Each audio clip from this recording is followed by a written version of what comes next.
I'm Marissa Norcross. And I'm Dave Freund, and this is The Next Page. Hey, Marissa, how are you? Hi, I'm good. I'm excited. We are nearing episode 100. This is episode 99. So I'm kind of like a little sad and a little excited at the same time. It's like, a new chapter because we're entering the hundreds now. Right. It's exciting though. It's really good. It is good. And, I've been doing a lot of thinking about,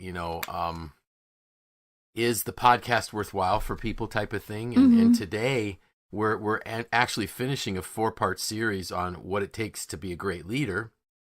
And the last piece of the installment was, are you adding value to people? And so my question, whenever I think about, what I'm writing for my blog post and what we're talking about on the podcast is, will this add value to people's lives? Mm-hmm. So that's really the key. And kind of as a foundation point, and as I was reflecting just before we started talking, it really adding value to people really begins when you value people. And I kind of think that's why I believe that this is such a foundational piece for this, or the capstone, if I can call it that, for what it takes to be a great leader. Mm-hmm. Because if you don't value people, you won't add value to them. And unfortunately, I know leaders, well, they think they're leaders, but they're just bosses that don't value people. Mm-hmm. I'll never forget the comment I heard once. These people are just tools that I use to accomplish my goals. Oh, wow. And that's just awful. Nobody wants to live in that environment. Nobody wants to work in that environment. No. So there was a question I tipped you off on ahead of time, but, if you think about people you've worked for, what does it feel like when someone values you and maybe you noticed it or not, and if they added value to you? So what's that feel like? So, and I'm not sure it's something that you will always feel right away. Yeah. It might take a little time to realize that's what's happening, is that they're adding value to your life. But I think that it encourages a more positive relationship. I think when I know that someone values me and adds value to my work and to my life, I'm more inclined to do the same for them, but also to, I guess, extend more grace and understanding towards them. I mean, if someone comes to me who I feel adds value to my life and values me and values my time and says, hey, I know I owe you something, I'm going to be a few days late, I'm really sorry, I'm more inclined to say, hey, you know what, that's okay, and really genuinely not mind at all. Because just as you value me, I value you. And it just I think it compounds too. So once you have that kind of relationship with someone that you work with, whether it's your boss or a coworker or whatever, I think you want to do that. You want to add value to people's lives because you like the way it feels in return too.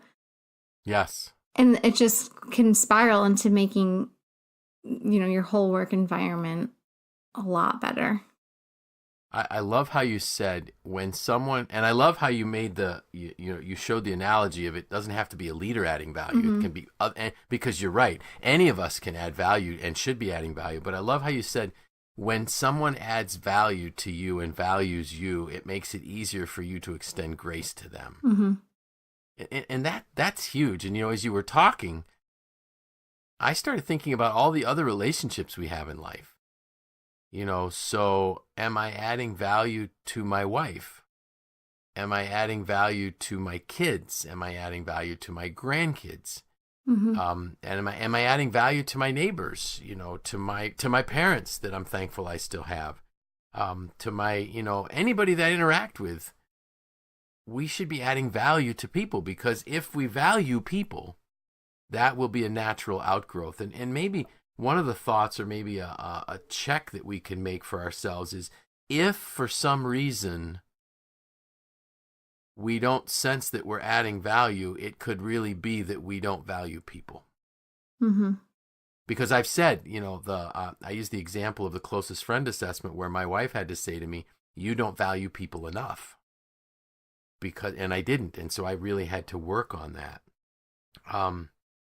I loved how too, in one of our email correspondence, you talked about, needing the realization of adding value to your children, Mm-hmm.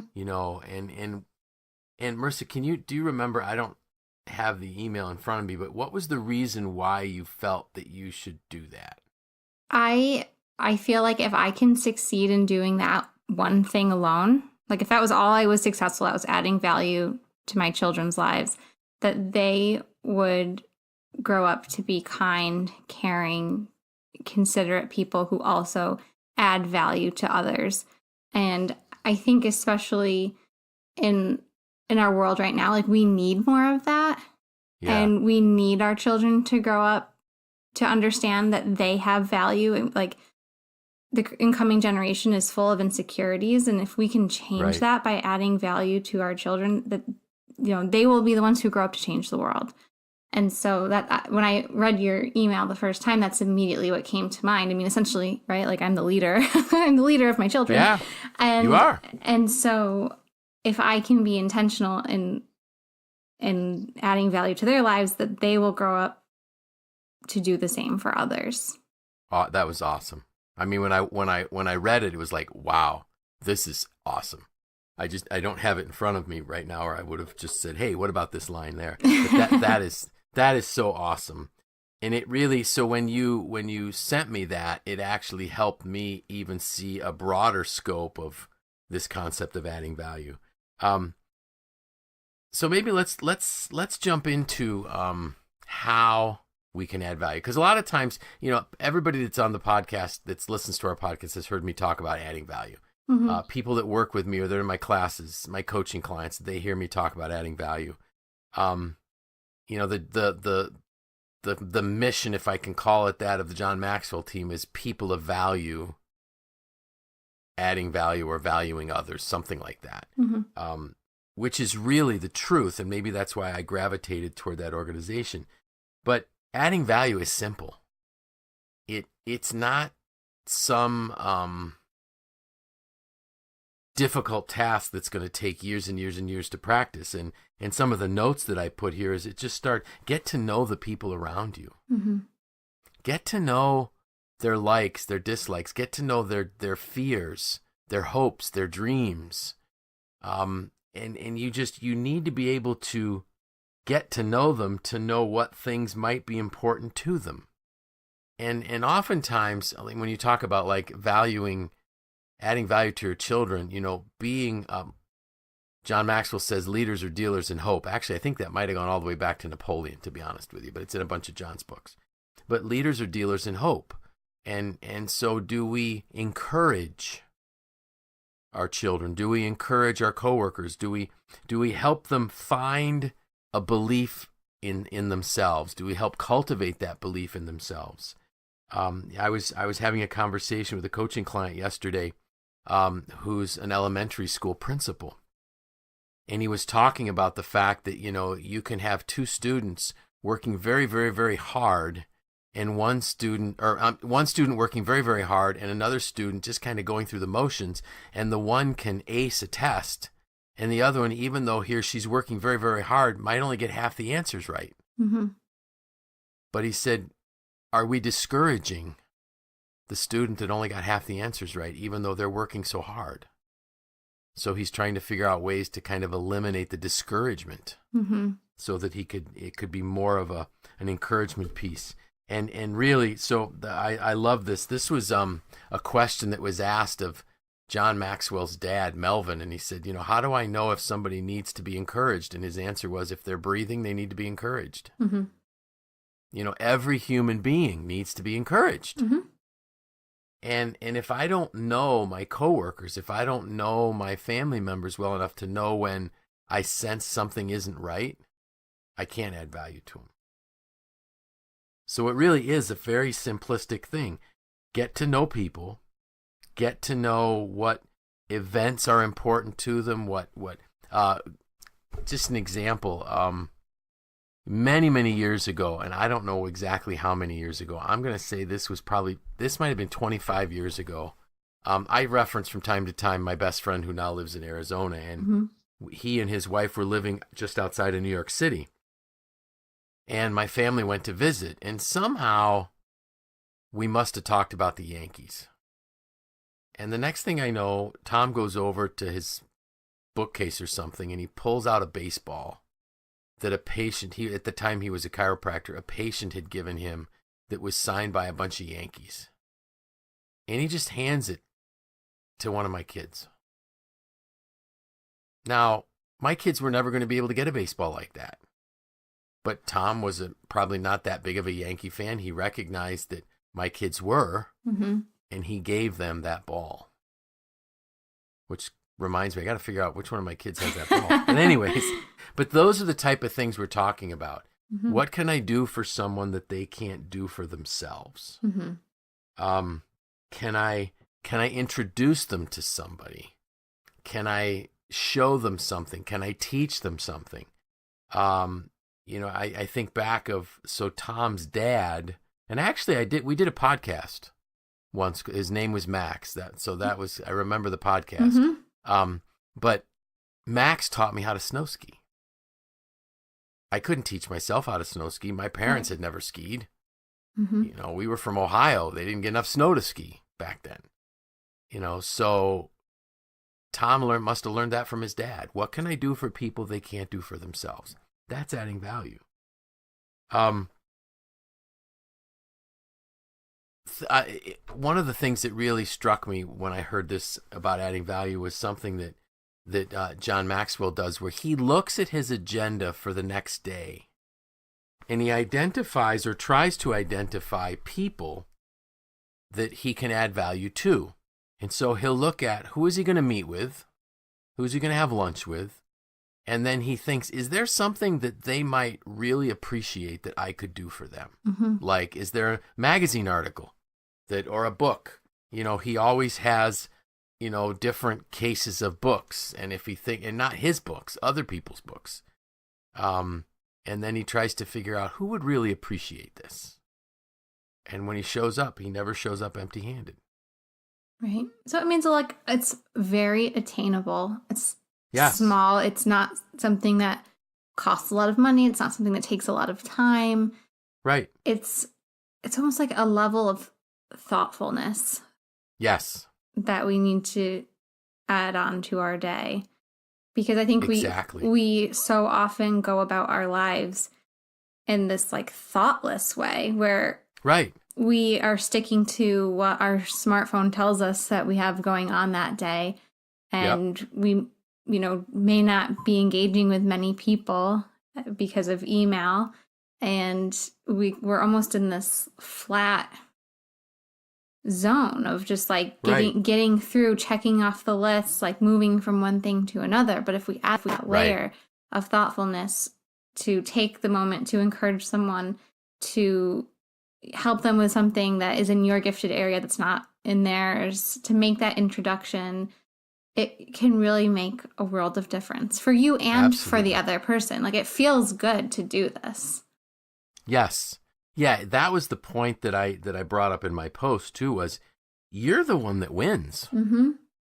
Because it you might be having a day where some things go wrong, but when you see the look in somebody's face when you did something that they didn't expect, it lifts you back up. It moves you to another level of, you know what?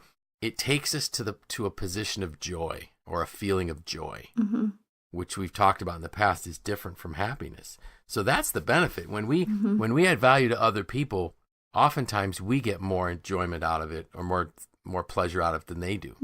I mean, you think about the next time you're at Starbucks and you see a mom with a toddler and a baby in a car seat, it's probably me. Right. I'm probably looking at her open the door for that person that looks like they're struggling.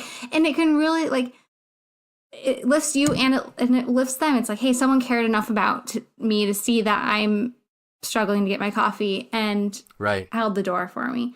Like Right. it's those little things that really add up, and that Right. value, Right. compounds.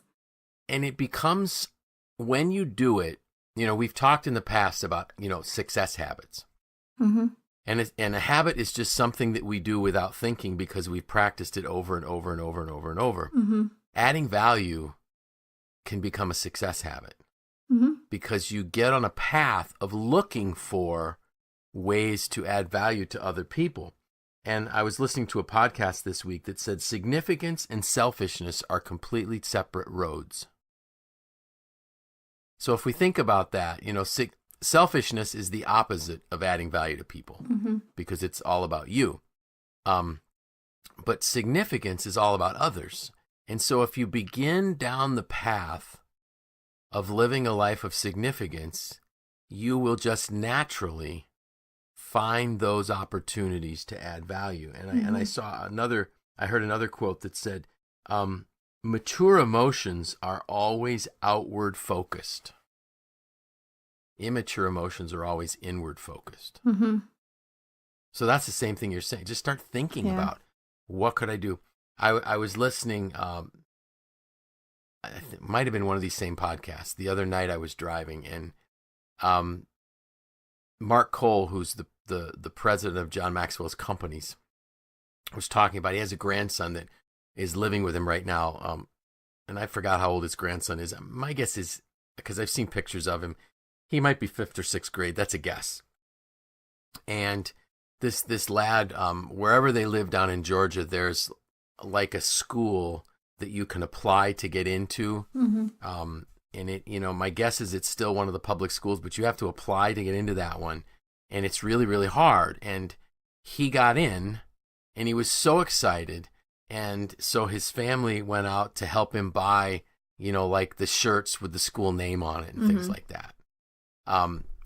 And so the next day when he came home from school, he said to his grandfather, he said, so-and-so who got into the school doesn't seem as excited as I am. And then the youngster realized that this other student might not have the means that he does to get, the shirts and the hats and the things like that. Mm-hmm. And so he says to his grandfather, I think tomorrow when I go to school, I'm going to take him one of my shirts so he can be as excited as I am. That's adding value. Yep. It's looking for somebody, some way, some place where you can make that difference in that person that is like a life, and it could become a life-changing event.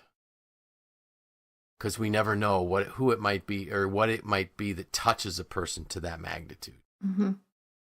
So it's, adding value to people is not hard, but you have to be intentional about it. You'll never add value to somebody accidentally. Yeah, that's true. Mm-hmm. But if it becomes a way of life, we live, if we start living intentionally, which everybody knows I think we all should, then it just starts happening because you're looking for it. It's kind of like, the example that I use about when we buy the new car and all of a sudden we see it everywhere. Mm-hmm. If you're focused, if part of your life's goal is to make a difference and be intentional, you'll find the opportunities. Like you said, especially today when our culture has lost its awareness of the fact that we are neighbors. Mm-hmm. And we need to do good for our neighbors and watch out for our neighbors. Yeah.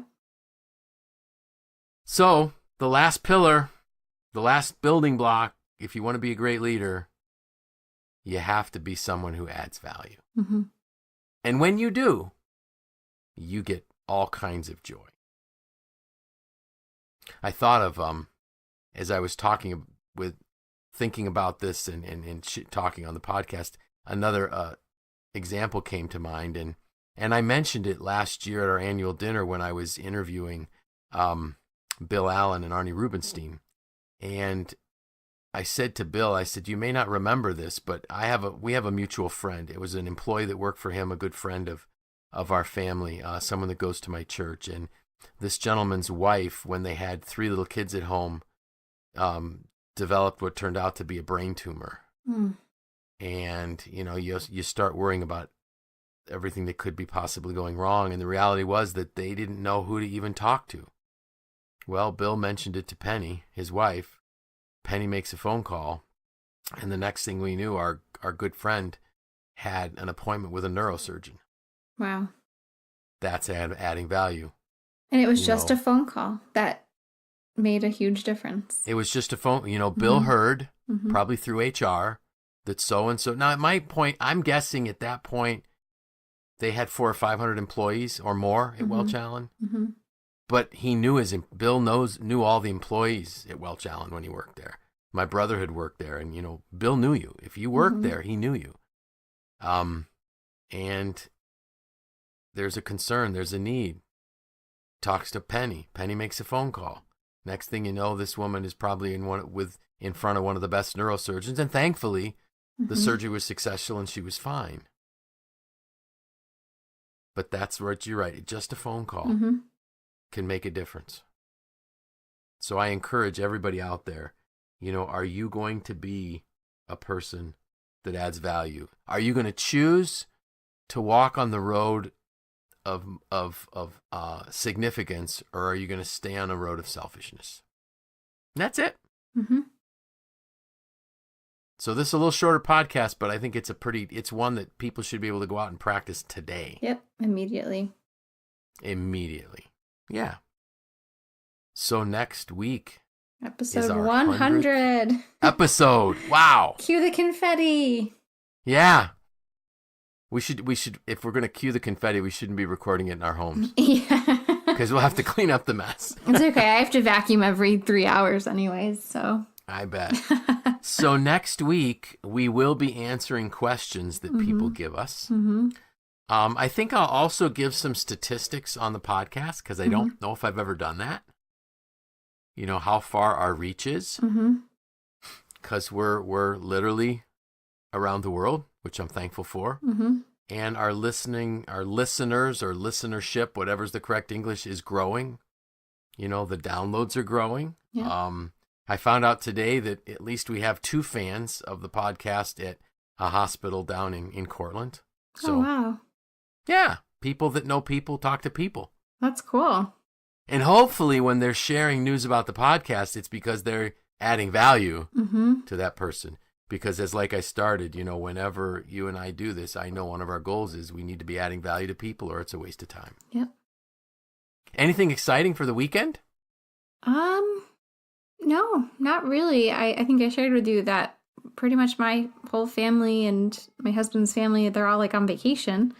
So right. Our normal family dinners are on hold for the week. But looking forward to just getting outside and continuing my spring cleanup in the yard. Cool. How about you? Outstanding. Well, as I mentioned before we hit the record button, tomorrow is Engineer Tim's birthday. So, yeah, my youngest son turns 23. Oh, my goodness. It explains why I feel the way I do. I have my youngest son at 23. And I don't know. I might be able to steal away for a couple hours and try to go fishing. Oh, we'll see. Lucky you. But it's going to be a nice weekend, which leads us up into another great week. And we encourage everyone, if there's something you want us to answer next week, send an email in quickly so that we can get your question on our list of questions that we're going to answer. And they won't want to miss next week because it's the 100th episode. Yep. Exciting. So with that, I'm Dave Freund. I'm Marissa Norcross. And this was The Next Page.